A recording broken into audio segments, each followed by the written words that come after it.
This episode of the Trading Post Podcast is brought to you by the Michigan Renaissance Festival, happening weekends of August 16th through September 28th in Holly, Michigan. Step into the 16th century village of Holly Grove, where you'll find 17 stages packed with musicians, magicians, jugglers, and full-contact armor jousting. Explore over 100 artisan booths for unique handcrafted treasures, and enjoy a wide variety of food from classic turkey legs to pub fare and international dishes. Each week features a different theme like Pirates and Pups, Highland Fling, and Viking Invasion, so there's always something new to experience. Don't miss the new House of Dragons pub, high-flying rides, and the enchanting Mermaid Barbie this year. For tickets and all the details, just tap the Michigan Renaissance Festival link in my Linktree at linktree.com/TraderStew. Join the revelry thanks to the Michigan Renaissance Festival for supporting the Trading Post Podcast. Hello and welcome to the Trading Post Podcast, where we unlock the secrets of business-to-business trade, dive into powerful networking strategies, and share my exciting journey of using a podcast to market my business instead of relying on SEO. I'm your host, Trader Stu. Hello everyone and welcome back to the Trading Post Podcast with your host, Trader Stu. This episode sponsored by the Michigan Renaissance Festival, and of course I got to mention Metro Trading Association and my in-person meetup group that networks every Thursday, first Thursday of the month, called Networking with Kids. You'll find that on Eventbrite, and Alignable, and Meetup. And of course, be sure to check out the Michigan Renaissance Festival this fall. Actually, it opens August 16th, and get your tickets and check that out if you haven't been. Always a good time, always a blast, and I will have a commercial for that here in the mid-roll, so stay tuned for that. And what else do we got here going on? Oh, I wanted to mention one more thing. I am playing, beta testing, whatever. I bought a microphone, and that is for interviewing. My idea is to go to networking events, and I'm at something probably every week, maybe twice a week. And I just feel like it's a wasted opportunity to ask all these entrepreneurs and business owners and things like that, just maybe 2-3 quick questions, right there at the networking event. And so I'm actually testing the microphone as we speak right now, and just seeing how it sounds, how it works, all that good stuff. So sounds good in my head right now. I got the earphones on, but we'll see how she produces here once I get everything uploaded and edited and all that good stuff. But so far, so good. I like it. It's got the windbreak mic on it, and it's actually for the DJI microphone. So if you guys are looking at doing podcasting and you have a DJI mic, that's all you need, and get up and running. You don't even need that. That's actually kind of expensive for most people, I think. $300 or two. I don't know what they are. I got the original, not the new one. They're probably 200 and something, for the dual mic. Anyway, let's get on with it. This episode I'm kind of correlating a couple of different things here. And with hope, not hope and hype, I guess, hype, but I'm going to confess with you guys real quick. I'm a little bit of a doomsdayer. Right? I've been prepping since I lived in Florida, I'd have to say. So we're going back to 2000, literally just 2000. No dates after that, 2000. And hurricanes, in Florida. I was down at the Pensacola area, and we got hit a couple of times with them. So, always had MREs and water, flashlights, etc. And I just carried that with me, and people thought I was crazy in Michigan or whatever, but you know what? Doesn't matter, because my preps turned into saving our tails when I lost my job last year. So you know what? It worked out. So turning LinkedIn lead generation trends into real world results with a twist of hope and hype. And I'm talking about hype with the tsunamis, is what I was getting at with prepping. The tsunami on July 5th, 2025 at, what was the time? 3:18 a.m. Japan time. So it was like 4:18 our time, I think p.m.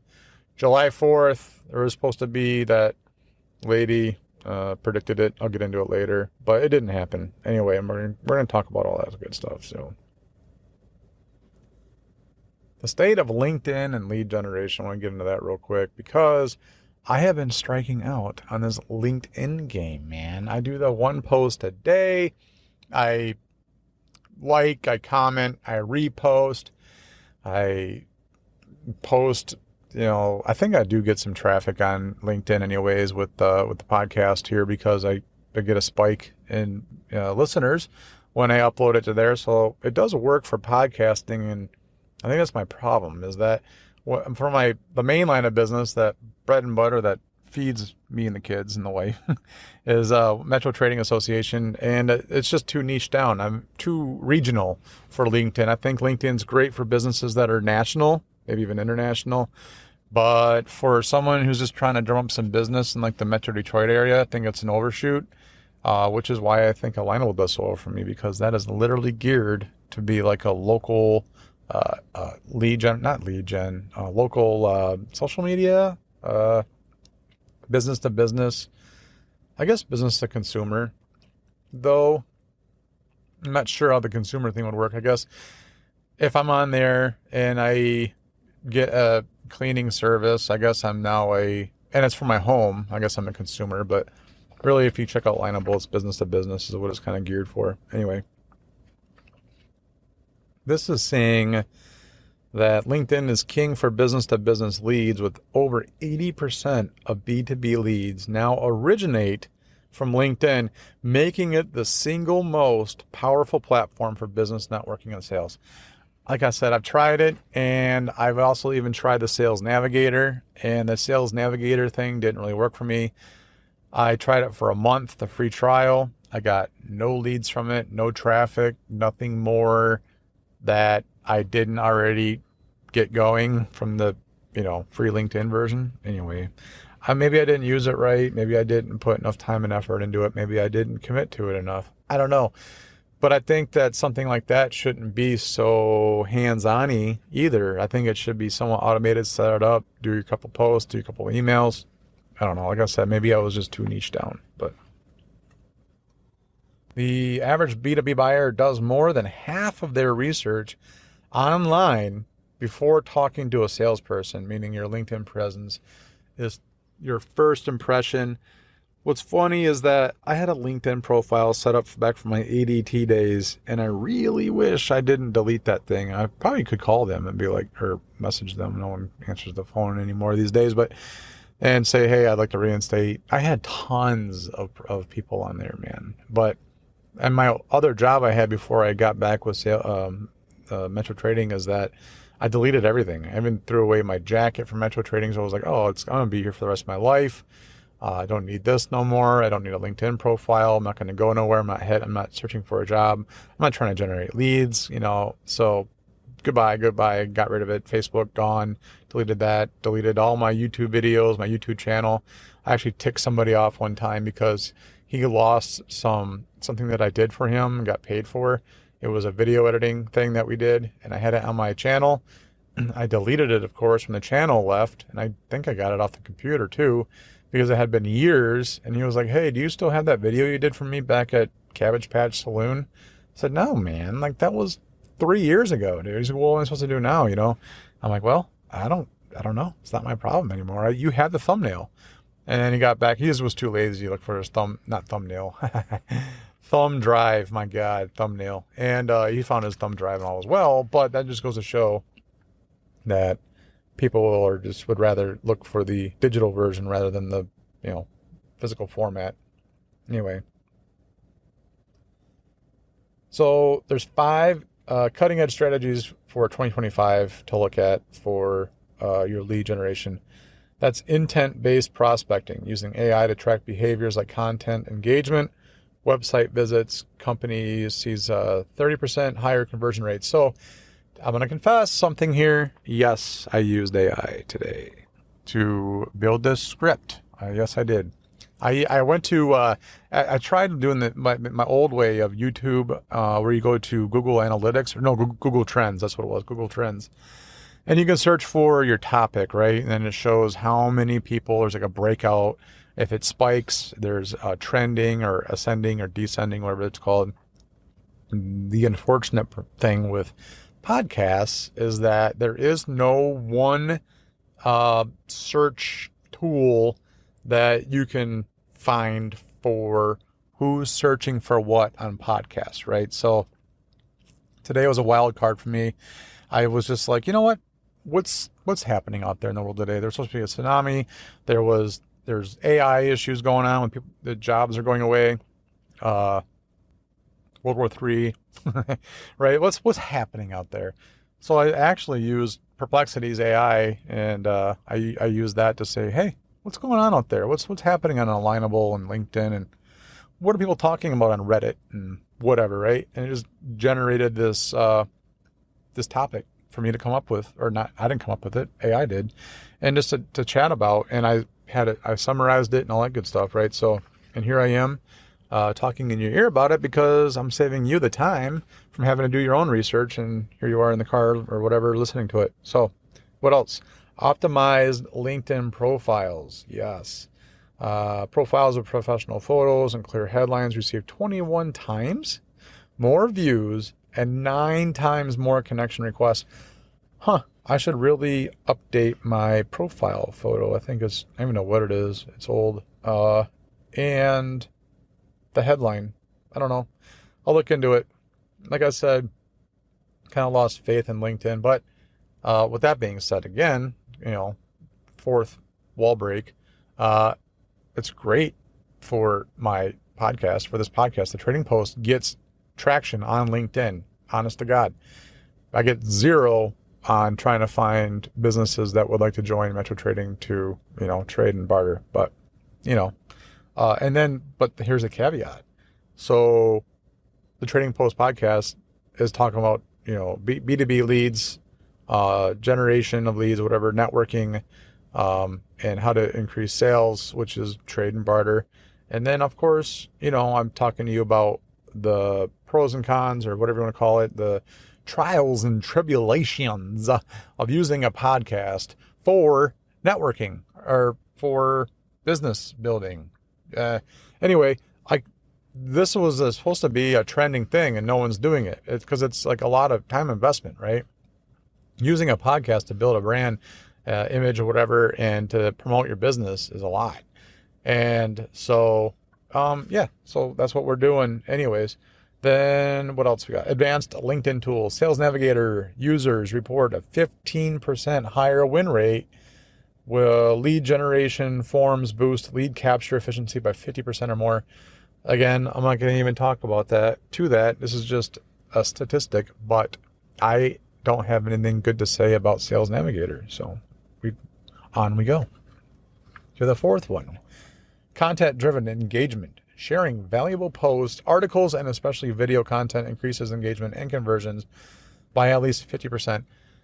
So let's talk about video real quick. All right, so podcasting is supposed to be, I don't want to say it's the quick, dirty way of getting a message out there, but it's definitely far less editing. Maybe I'm over picky with lighting and cuts and camera angles and transitions. But I tried doing the video podcasting thing in my sauna. I did the sauna studio, and I set up all the lights and the audio equipment and all that. And I don't know, I didn't get nothing out of it. I didn't really see I didn't like it. I prefer just audio only.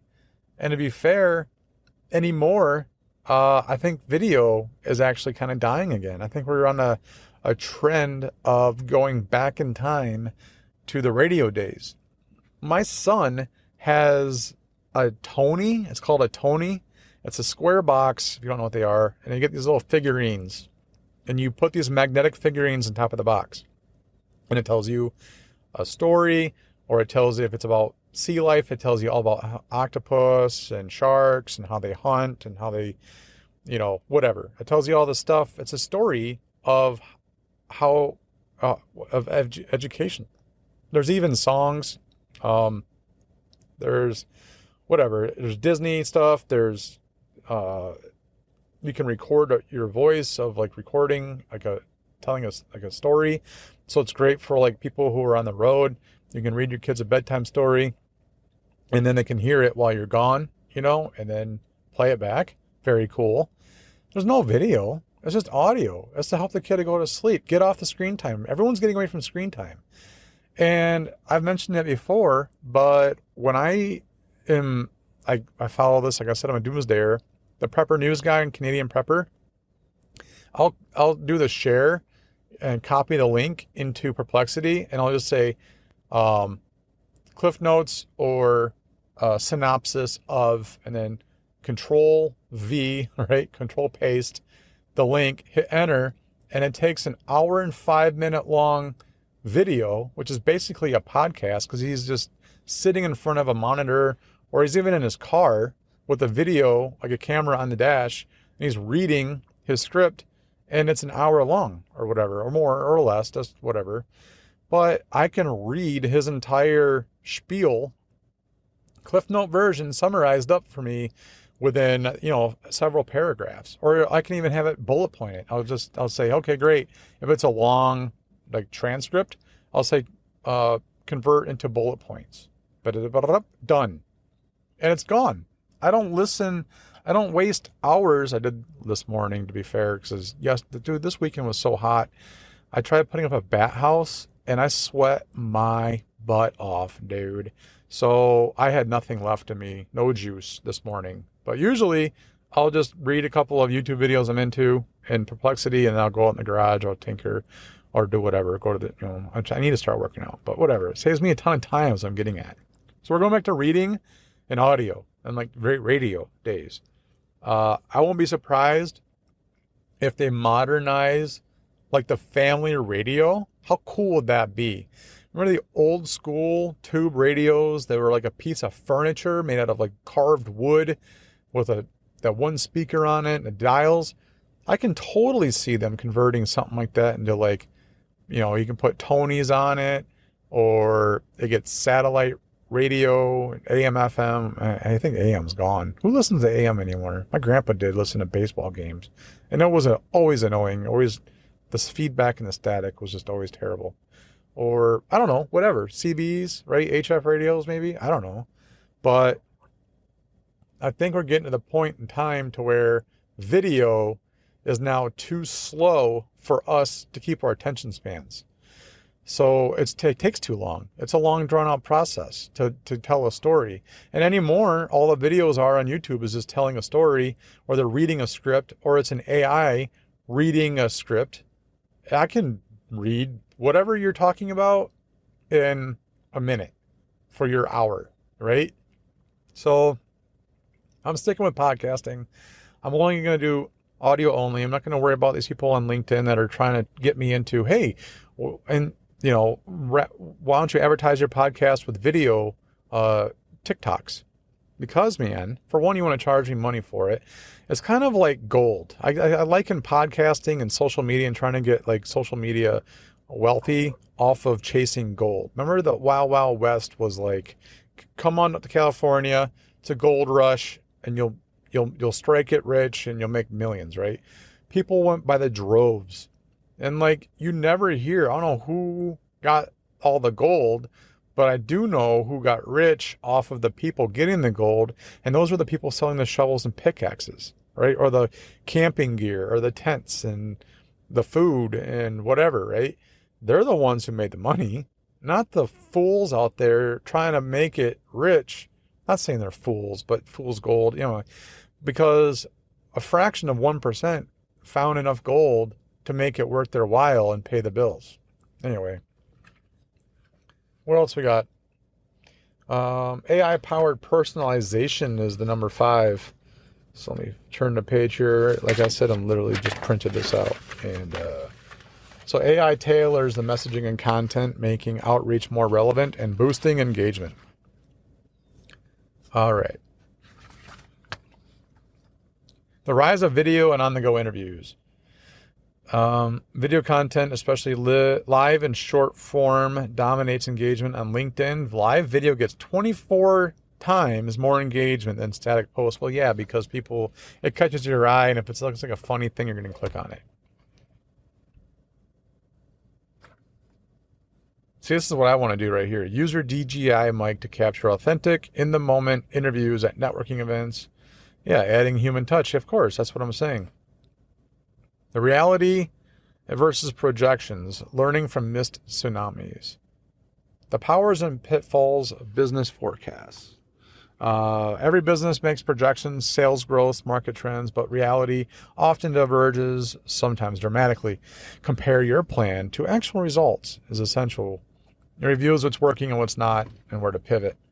So, like, for example, I know a bike shop owner, they thought they were going to get a lot of sales, but ended up making more revenue by selling fewer units at a higher price.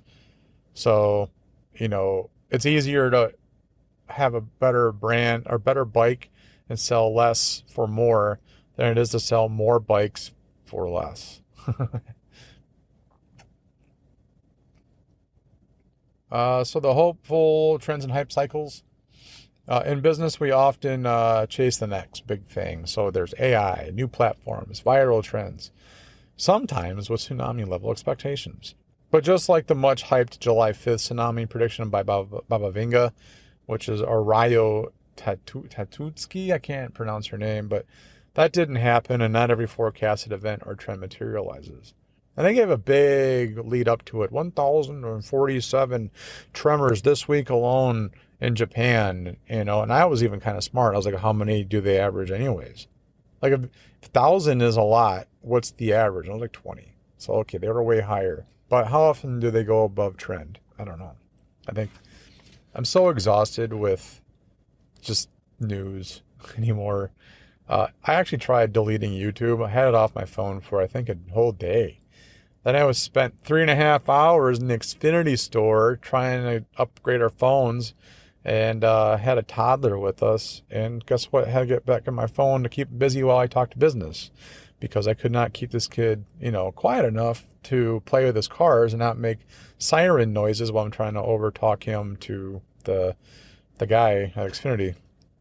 Anyway, you try, you do, you come back, I'll delete it again, I'm sure. But so the lesson is use hopeful trends and inspirations, but always ground your strategy in data and adaptability. So the July 5th tsunami, that wasn't, and here's what it taught us, I think. And so in 2025, the artist predicted a mega tsunami for July 5th. And that sparked a lot of anxiety. People actually canceled their trips to Japan. The tourism took a huge hit from what they were saying anyways. Social media buzz, but the disaster never occurred. And a reminder that all predictions come true. And if you don't know, she predicted, I guess, supposedly 9/11 and Princess Diana's death. And what else?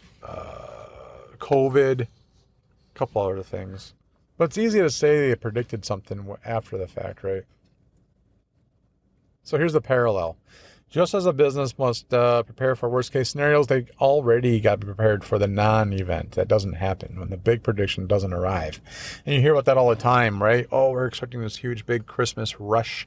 And they order all this supply, all this stock that's non-returnable, non-refundable for the store to sell. And the rush never happens. Now they're stuck with 10,000 units or of whatever that didn't sell, right?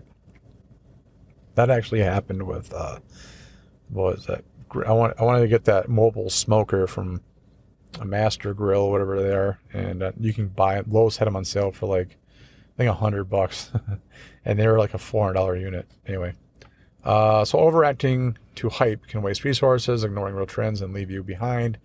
Plan, monitor, and adapt is the key balance for that one. So real world voices at networking events and interviews. I have experienced, so yeah, you know what? I just kind of browsed this one. I don't really like it. I'm not going to talk about it. It's just talking about networking event interviews, which basically, if you want to do interviews, try and do it. Go to networking events, talk about things with everybody, or just actually go to their business and check them out. And if you're doing B2B anyway or whatever. So there's that too. All right. So what in summary, so AI-powered prospecting, the impact is usually 30% higher. Real-world outcome is depends on the execution, but the lessons is use AI, but measure and adjust. I'm using AI. I don't use it for everything, but I do like it. I think it saves me a ton of time. it saves me from the overwhelm, and at least it gives me some predictors of, or not predictors, but like what topics I could use, and then adjust from there, right? So that's it. I mean, everything's meant to be tried and true, and not, or tried and trial and error. So I would say just try it out, and while you're either young in life or young in the game. I mean, I'm still under, the 100 podcast upload thing. I'm still young. What was his name? Jimmy, Mr. Beast said, people want to be YouTube famous. He tells them, tell you what, why don't you record 100 episodes first, then come talk to me. Then we'll see, we'll get a game plan. Because if you can't do 100 episodes, like just because you want to, like he was into it. He didn't care. He loved YouTubing. Way before he made all the money, and people won't do it. He says he never hears back. They never get to 100. You know how many is 100? It's a lot. I'm already past all the YouTube videos I think I've ever uploaded with the podcast here. So, YouTubing is hard. It's a racket, dude. You got to have a team, editors, sound, video editing, whatever. It's all tough, man. It takes forever. It's a time hack from your life. So do it while you're in high school and you got nothing else to do. Maybe, I don't know. I did, but I partied too much, so I was still distracted. So at any rate, that's it for now. Whatever you do out there, y'all, be good or be good at it. Till next time.